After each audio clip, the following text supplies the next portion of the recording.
إن الحمد لله نحمده ونستعينه ونستغفره ونعوذ بالله من شرور أنفسنا ومن سيئات أعمالنا من يهده له فلا مضل له ومن يضلل فلا هادي له وأشهد أن لا إله إلا الله وحده لا شريك له وأشهد أن محمدا عبده ورسوله صلى الله عليه وعلى آله وأصحابه والتابعين ومن تبعهم بإحسان إلى يوم الدين وسلم تسليما كثيرا يا أيها الذين آمنوا اتقوا الله حق تقاته ولا تموتن إلا وأنتم مسلمون يا أيها الناس اتقوا ربكم الذي خلقكم من نفس واحدة وخلق منها زوجها وبث منهما رجالا كثيرا ونساء واتقوا الله الذي تساءلون به والأرحام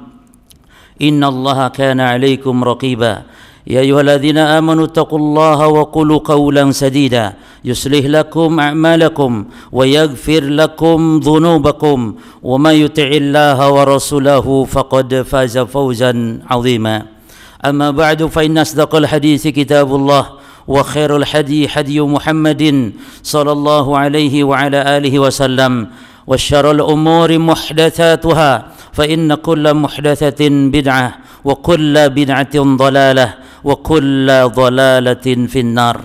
Ma'asyiral ikhwah sidang Jumat rahimani wa rahimakumullah. Aisyah radhiyallahu anha, salah seorang istri Nabi, menceritakan bahwa ada salah seorang sahabat yang mendatangi Rasulullah sallallahu alaihi wasallam. Kemudian dia menyatakan, wahai Rasulullah, demi Allah bahwasanya engkau lebih aku cintai daripada anak-anakku, lebih aku cintai engkau wahai Rasul daripada hartaku, daripada keluargaku. Dan saya kalau di rumah wahai Rasul tidak tahan, saya tidak sabar, saya rindu kepada engkau ya Rasul sehingga saya memandang engkau. Lalu ketika saya ingat kematian saya juga ingat kematian engkau wahai Rasulullah, maka saya berpikir bahwasanya seandainya saya masuk surga, seandainya Allah takdirkan saya masuk surga, maka tentunya engkau kalaupun di surga akan bersama para anbiya, engkau di surga bersama orang-orang yang saleh, bersama orang-orang yang mulia. Sementara aku ke surga belum tentu bertemu dengan engkau, maka aku khawatir wahai Rasulullah, apakah aku di akhirat kelak di surga bisa memandang wajahmu? Maka Rasulullah SAW terdiam. Rasulullah SAW terdiam, tidak mampu menjawabnya para jemaah. Yani kalau seandainya saya masuk surga ya Rasul, apakah saya masih bisa memandang wajahmu? Maka Nabi pun terdiam. Sampai akhirnya Allah Ta'ala menurunkan firman-Nya di surah An-Nisa. Kata Allah Subhanahu wa Ta'ala, "Wa man yuti'ir rasul fa ulaika ma'al ladzina an'ama Allahu 'alaihim minan nabiyyina wasiddiqina wasyuhada wasolihin wa hasuna ulaika rafiqa." Kata Allah Subhanahu wa Ta'ala, siapa yang mentaati Rasul, maka mereka nanti akan dikumpulkan di akhirat, dikumpulkan di surga bersama orang-orang yang telah diberi nikmat kepada mereka.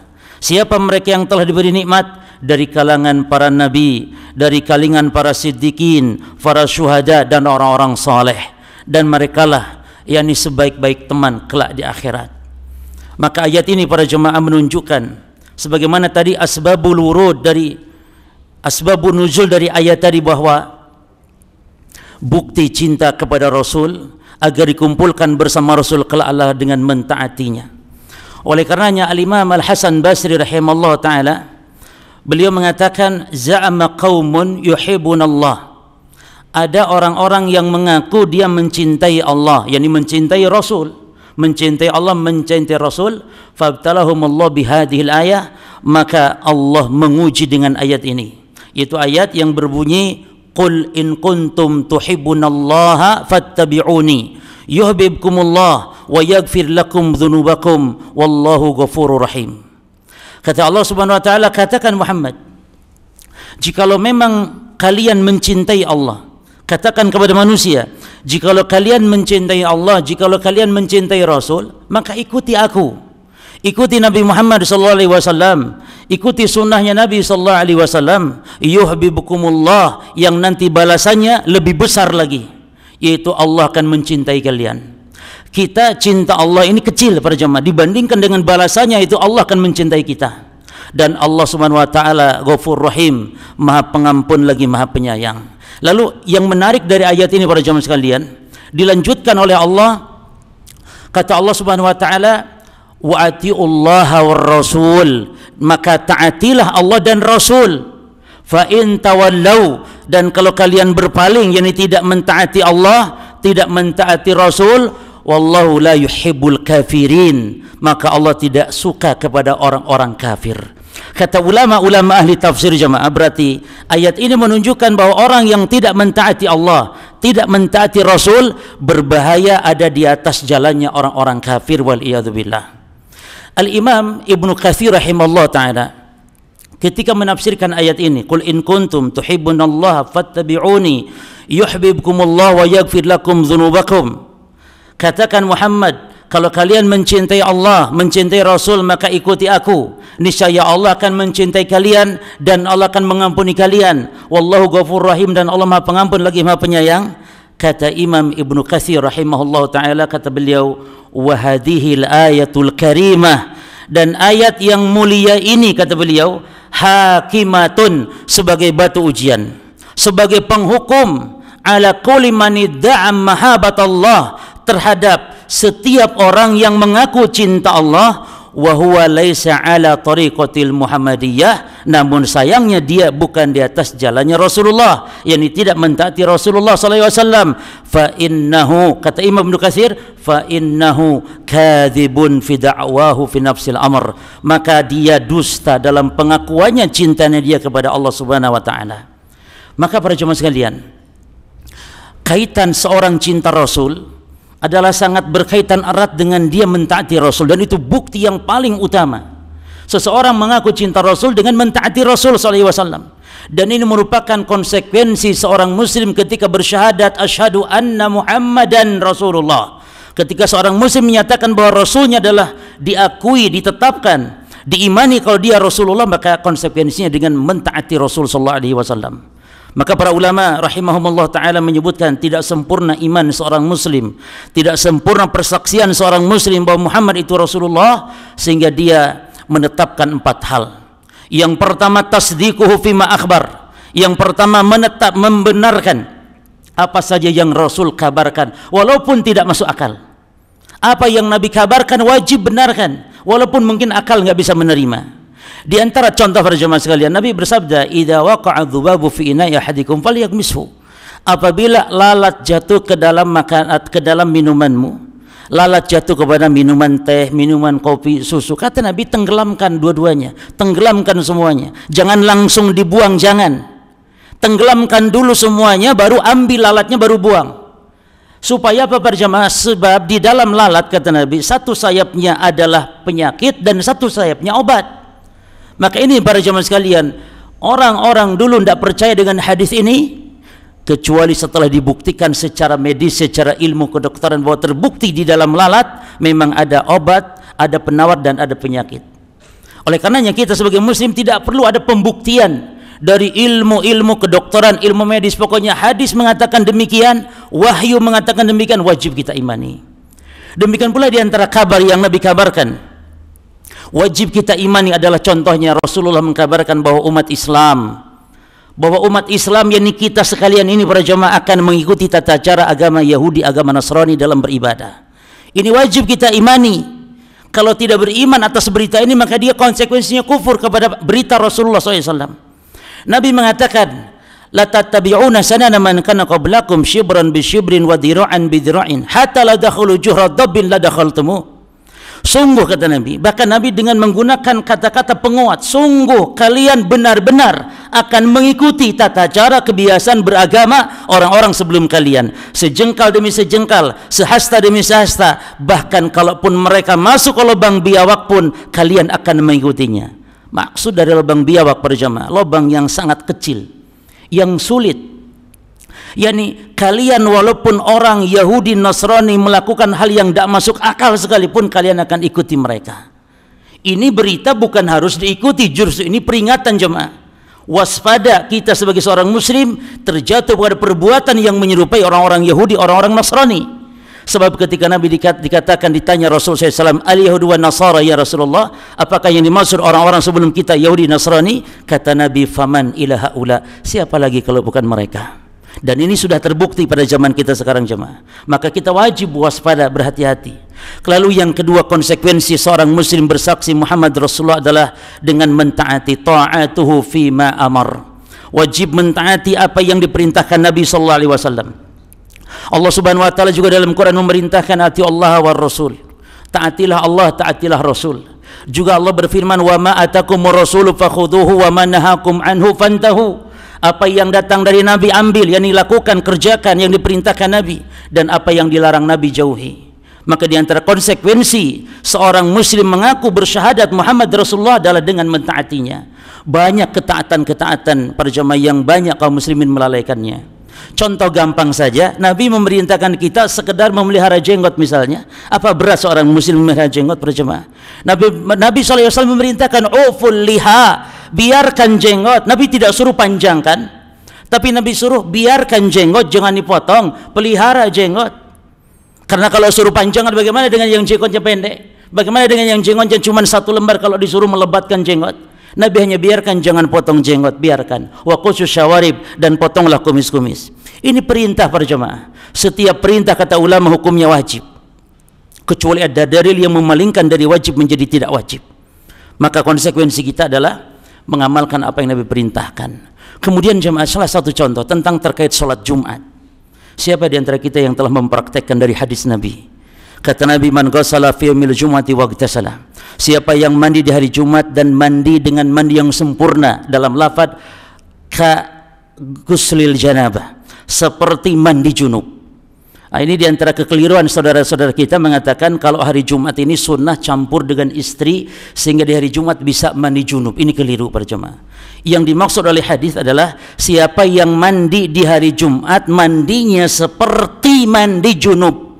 Yani mandi wajib, mandi yang sempurna. Lalu kata Nabi, "Tsumma raha ilal masjid fi sa'atil ula fa ka'annama qaraba badanah." Maka siapa yang berangkat ke masjid setelah itu di jam yang pertama maka seperti kurban unta. Wa man raha fi sa'ati tsaniyah, yang berangkat di jam kedua fa ka'annama qaraba baqarah, seperti kurban sapi. Wa man raha fi sa'ati tsalitsah fa ka'annama qaraba kabshan aqran. Siapa yang berangkat di jam yang ketiga maka seperti kurban seekor kambing yang besar yang bertanduk. Yang jam keempat seperti berkurban ayam, yang jam kelima seperti berkurban telur. Masalahnya para jemaah sekalian, apa yang dimaksud dengan jam pertama, jam kedua, jam ketiga?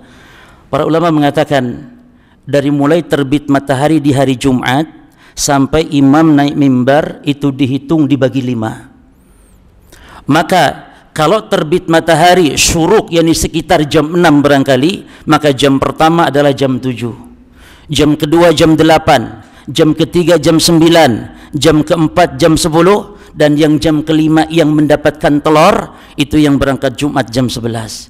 Siapa di antara kita yang telah mempraktekkan berangkat Jumat jam 7 para jemaah, yang akan mendapatkan seperti seekor unta dalam berkurban? Maka ini pun hal yang perlu diperhatikan. Ini perintah Rasulullah SAW. Maka mulianya seorang bukan dengan harta, pangkat, jabatan, wajah, rupa, tapi mulianya dengan bagaimana dalam menyambut seruan Allah, bagaimana dia dalam berlomba. Sehingga di sini perlombaan siapa yang paling awal berangkat Jumatan, dia yang paling besar kedudukannya di sisi Allah Subhanahu wa taala. Aqulu qouli hadza wa astaghfiru li wa lakum wa li sa'iril muslimin min kulli dhanb fastaghfiruhu innahu huwal ghafurur rahim.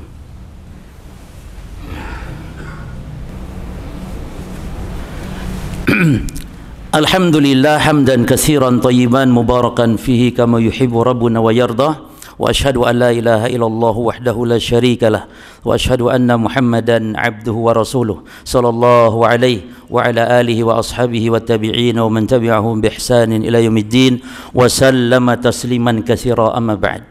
Hadirin sidang Jumat rahimani wa rahimakumullah. Yang ketiga di antara bentuk konsekuensi dari seorang muslim bersyahadat Muhammad Rasulullah, dan ini bentuk seorang muslim mencintai Rasulullah SAW, cinta kepada Nabi SAW, adalah dengan al-ijtinabu manahan anhu wa jajar. Al-ijtinab yakni menjauhi setiap apa yang dilarang oleh Nabi SAW, menjauhi setiap apa yang dicegah oleh Nabi SAW. Di antara perkara yang dicegah Nabi pada jamaah adalah perbuatan bid'ah di dalam agama. Nabi mewanti-wanti setiap khutbah, setiap Jumat Nabi mewanti-wanti, wa iyyakum wa muhdatsatil umur fa inna kulla muhdatsatin bid'ah wa kulla bid'atin dhalalah. Demikian diulang-ulang oleh Nabi.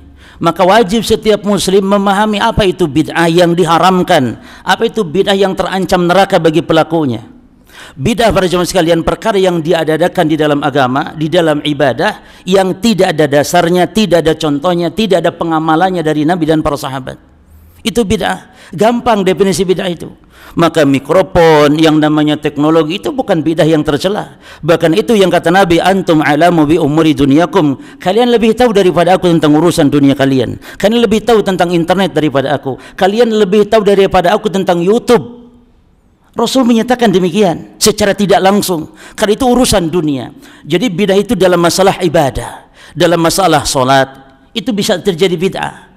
Oleh karenanya Imam An-Nawawi para jemaah rahimahullah ta'ala, beliau mengatakan solat raghaib, yaitu solat malam Jumat pertama di bulan Rajab, 12 rakaat antara maghrib dan isya, beliau mengatakan itu adalah bid'ah munkarah.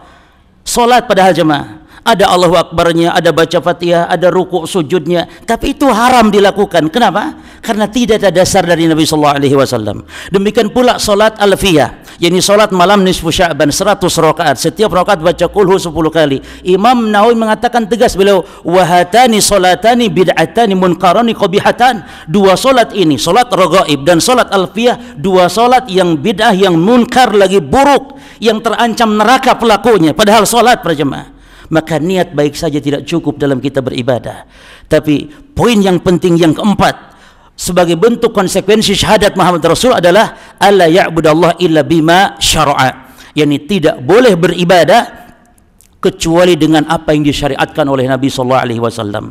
Maka niat baik saja tidak cukup, tapi ibadah itu harus sesuai dengan contoh, sesuai dengan perintah Nabi SAW. Maka para jamaah, contoh yang gampang, azan ini ibadah. Adzan ini ada takbir Allahu Akbar, Allahu Akbar, ada lafaz la ilaha illallah, ibadah adzan ini. Tapi kalau adzan ini kita praktekkan ketika solat Idul Fitri, ketika solat Idul Adha, yang mana Nabi SAW tidak melakukannya ketika beliau solat Id, maka adzan yang ibadah ini menjadi haram hukumnya. Demikian kaedahnya. Para ulama mengatakan kullu ibadatin, setiap ibadah karena muqtada fi'ilha mawjudan fi ahdi Nabi SAW, yang konsekuensi, tuntutan, yang alasan untuk melakukan itu ada di zaman Nabi, walam yaf'alhu huwa wala sahabatuhul kiram, namun beliau tidak melakukannya, sahabat pun tidak melakukannya, padahal alasan melakukan ada, namun kenapa beliau tidak melakukan? Dalla hada ala anna hadhihi al-ibadah bid'atun, berarti menunjukkan ibadah tersebut yang Nabi tidak lakukan berarti bid'ah hukumnya. Maka kiaskan dengan adzan untuk misalnya bayi yang baru lahir, adzan untuk jenazah yang mau dimasukkan ke lubang lahat. Kalau ada dalil lakukan, kalau tidak ada dalil berarti maknanya itu adalah amalan yang bid'ah. Kalau ada dalil lakukan, kalau tidak berarti amalan itu bid'ah. Dan kiaskan dengan seluruh ibadah-ibadah kita, timbanglah ibadah-ibadah kita apakah ada dasarnya atau tidak, apakah ada sumbernya atau tidak, minimal dari imam yang 4. Karena imam yang 4 merupakan ulama ahli sunnah yang disepakati kaum muslimin bahwa mereka adalah ulama salafus saleh. Maka timbang dengan amalan-amalan mereka. Kalau imam yang 4 melakukan, maka itu bagian dari syariat. Kalau tidak dilakukan, maka bukan bagian dari syariat sama sekali. Demikian, semoga bermanfaat, semoga kita diberi bimbingan senantiasa oleh Allah Subhanahu wa taala agar kita tetap di jalan sunnahnya Rasulullah SAW, dan agar kita mampu mempraktekkan bahwa bukti cinta kepada Nabi adalah dengan ittiba kepada beliau, bukan dengan mengada-ada di dalam amalan-amalan ibadah. Allahumma shalli wa sallim wa barik ala abdika wa rasulika Muhammadin wa ardalhum an khulafa rasyidin Abi Bakrin wa Umar Uthman wa Ali wa ana ma'ahum bimannika wa karamika ya akramal akramin. Allahumma izzal islam wal muslimin wa adil syirka wal musyrikin wa damir a'daka a'da'ad-din. Allahumma ansur ikhwanana al-mustad'afina minal muslimin. Allahumma ansur ikhwanana المستضعفين من المسلمين برحمتك يا ارحم الراحمين. اللهم ربنا آتنا في الدنيا حسنة وفي الآخرة حسنة وقنا عذاب النار. سبحان ربك رب العزة عما يصفون وسلام على المرسلين والحمد لله رب العالمين وقيموا الصلاة.